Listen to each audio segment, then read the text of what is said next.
Mes chers compatriotes, notre pays est en train d'être détruit sous nos yeux. Il est impératif d'agir sans tarder pour empêcher l'irréparable, à savoir la balkanisation du Congo. Une menace imminente qui met en péril notre souveraineté. Nous n'avons plus d'autre alternative. Il est temps de sauver notre nation du spectre d'effondrement. Depuis le 30 juin 1960, notre pays n'a jamais affronté un défi aussi existentiel. La guerre qui ravage actuellement notre territoire menace l'unité de notre nation. Dans ces contextes d'extrême urgence, la cohésion nationale doit s'imposer comme notre priorité politique absolue. Chaque jour, nos villes, nos territoires, nos villages et nos provinces tombent sous le joug des agresseurs, tel un héritage laissé à l'abandon. Combien de morts faudra-t-il encore pour que nous prenions pleinement conscience de l'urgence d'unir nos forces, de transcender nos divergences et de trouver une solution pour préserver les 2 345 410 km² de notre territoire.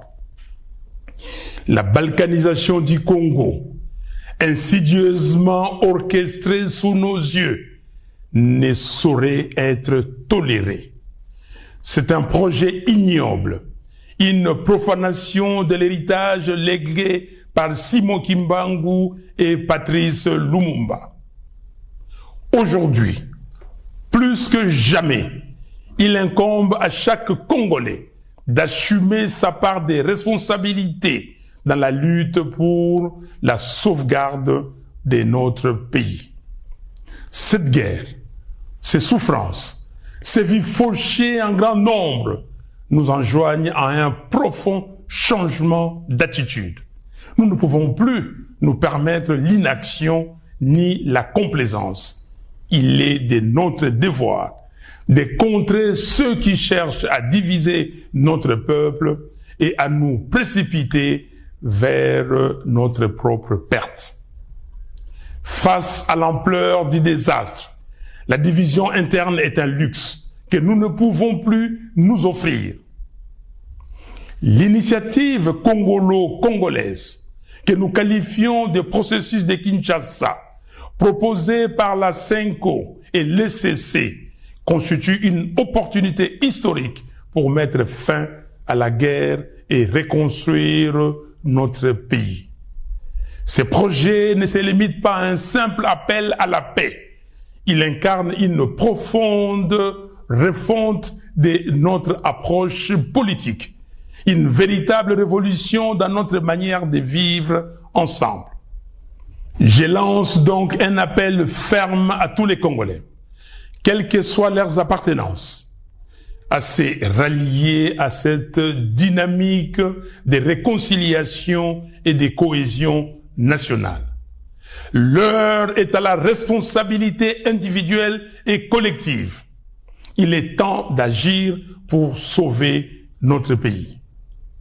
J'exhorte Corneille Nangaa à déposer les armes, à faire prévaloir l'intérêt supérieur de la nation, en pensant à l'intégrité de notre territoire national et surtout à reconnaître les droits inaliénables à la vie de ses frères et sœurs. J'en appelle à Joseph Kabila afin qu'il se remémore tout ce que le Congo lui a donné et qu'il s'engage résolument en faveur de la paix. J'invite Félix Tshisekedi à mesurer l'ampleur du désastre qui accable notre pays et à soutenir sans réserve l'initiative des évêques de la CENCO et des pasteurs de l'ECC.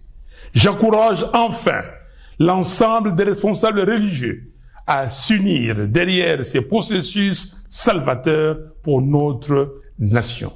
C'est une catharsis.